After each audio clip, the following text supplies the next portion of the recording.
Assalamualaikum warahmatullahi wabarakatuh.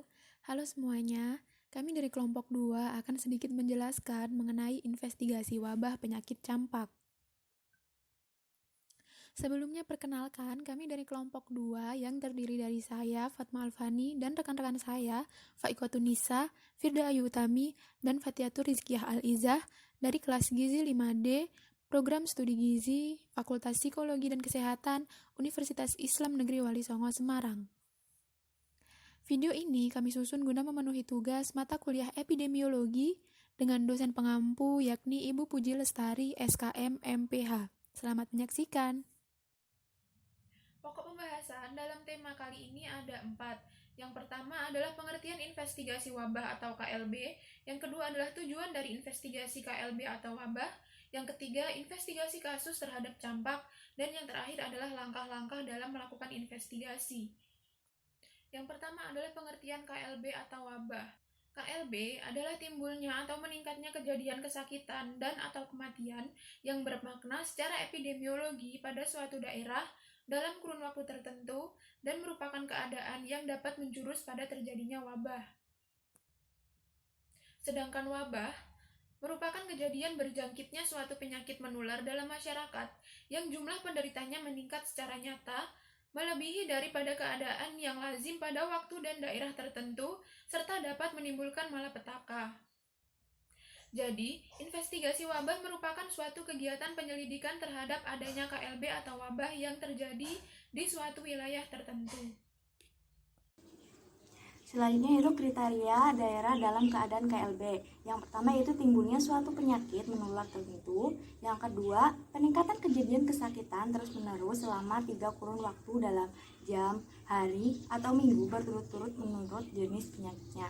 Yang ketiga yaitu peningkatan kejadian kesakitan 2 kali atau lebih dibandingkan dengan periode sebelumnya dalam kurun waktu jam, hari, atau minggu menurut jenis penyakitnya. Yang keempat, jumlah penderita baru dalam periode waktu 1 bulan menunjukkan kenaikan 2 kali atau lebih dibandingkan dengan rata-rata per bulan dalam tahun sebelumnya. Yang kelima yaitu rata-rata jumlah kejadian kesakitan per bulan selama 1 tahun menunjukkan kenaikan 2 kali atau lebih dibandingkan dengan rata-rata jumlah keadaan kesakitan per bulan pada tahun sebelumnya. Yang keenam yaitu angka kematian kasus suatu penyakit atau case fatality rate dalam satu kurun waktu tertentu menunjukkan kenaikan 50% atau lebih dibandingkan dengan angka kematian kasus suatu penyakit periode sebelumnya dalam kurun waktu yang sama. Yang ketujuh yaitu angka proporsi penyakit atau proportional rate penderita baru pada satu periode menunjukkan kenaikan 2 kali atau lebih dibandingkan satu periode sebelumnya dalam kurun waktu yang sama. Selanjutnya yaitu tujuan investigasi wabah. Yang pertama yaitu untuk mengidentifikasi dengan cepat sumber dan reservoir dari KLB atau wabah. Yang kedua yaitu untuk melaksanakan intervensi untuk menanggulangi dan mengeliminasi KLB atau wabah. Dan yang ketiga yaitu mengembangkan kebijakan untuk mencegah KLB atau wabah di masa datang. Selanjutnya yaitu investigasi kasus campak. Penyakit campak atau yang biasa dikenal dengan measles atau juga gabak dalam bahasa Jawa ialah suatu penyakit yang cepat menular atau infeksius yang dilibatkan oleh virus. 90% anak-anak yang memiliki daya tahan tubuh tidak kebal maka akan mudah terserang penyakit campak. Manusia dapat diperkirakan satu-satunya reservoir dalam penyebarannya menurut Kemenkes RI tahun 2012. Di Indonesia sendiri, campak masih menempati peringkat kelima dengan penyakit yang menyerang masyarakat terutama pada bayi dan anak-anak balita. Menurut Kemenkes RI tahun 2015. Studi kasus yang kita ambil dari wabah penyakit campak ini terjadi pada tanggal 5 Oktober 2016. Puskesmas Purwokerto Barat telah melaporkan kepada DKK Banyumas karena terdapat 4 kasus campak klinis di SDIT X di Purwokerto. Dan keesokan harinya tanggal 6 Oktober 2016 telah terkonfirmasi ternyata kasus telah menular ke beberapa siswa-siswa SD dari kelas 1 sampai kelas 6 dan juga siswa PAUD X yang letaknya masih dalam satu wilayah. Berdasarkan dari laporan tersebut, perlu juga melakukan penyelidikan epidemiologi atau PE yang memiliki tujuan agar mengetahui suatu gambaran kejadian luar biasa atau KLB dari penyakit campak yang telah terjadi di PAUD dan juga SDITX, serta mengetahui faktor-faktor resikonya sehingga bisa dilakukan tindakan dalam penanggulangan yang tepat.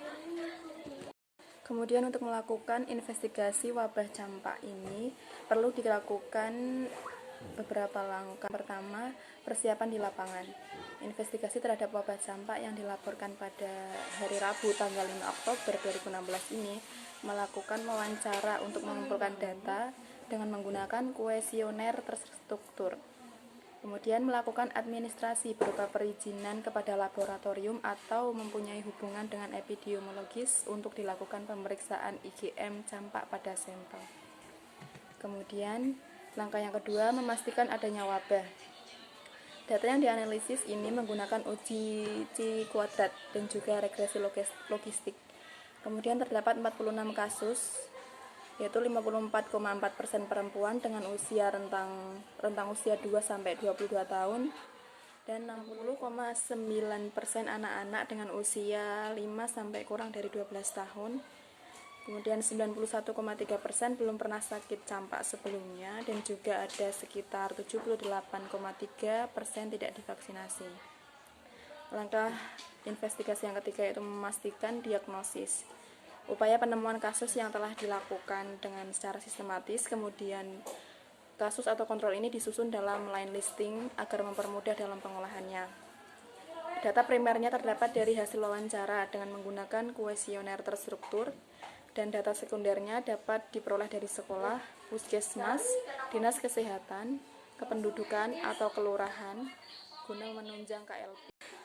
Kemudian langkah yang keempat, membuat definisi kasus. Dalam hal ini terdapat 3 poin.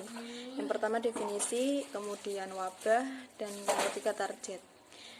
Definisinya, kejadian luar biasa wabah campak merupakan penyakit infeksi yang disebabkan oleh virus campak yang bertepatan di kota Purwokerto pada tanggal 5 Oktober 2016. Kemudian wabah campak ini terjadi di kota Purwokerto pada tanggal 5 Oktober 2016 di sekitar wilayah SDX dan PAUD-X serta warga di sekitarnya. Poin yang ketiga target. Semua orang yang ada di sekitar wilayah SD, X, dan PAUD X, serta juga masyarakat yang menolak adanya vaksinasi campak yang dengan beralasan tentang keyakinan agama. Penolakan vaksinasi di masyarakat daerah tersebut lumayan tinggi. Langkah yang selanjutnya adalah epidemiologi deskriptif berdasarkan orang, tempat, dan waktu. Penularan secara propagati terlihat bahwa kasus indeks yang bertempat tinggal di wilayah Purwokerto Barat menyebarkan penyakit campak ke seluruh wilayah kerja puskesmas di kota Purwokerto. Kasus campak mudah menyebar dikarenakan virus ini sangat infeksius dan sangat mudah menular dari orang ke orang, yakni melalui bersin, batuk, percikan lidah, atau sekresi hidung melalui transmisi udara. Membuat hipotesis. Hipotesis ini terbagi menjadi 3. Hipotesis pertama yaitu adanya hubungan antara jenis kelamin dan umur dengan kejadian penyakit KLB, penyakit campak. Hipotesis yang kedua yaitu adanya hubungan antara status gizi dengan kejadian penyakit campak. Hipotesis yang ketiga yaitu adanya hubungan antara riwayat sakit campak sebelumnya dan kasus penolakan vaksinasi dikarenakan keyakinan agama. Hipotesis. Dari hasil penyelidikan epidemiologi yang dilakukan, dapat disimpulkan bahwa telah terjadi KLB penyakit campak sebesar 46 orang di Kota Purwokerto, Kabupaten Banyumas selama periode dari tanggal 10 Juli sampai dengan 12 November 2016.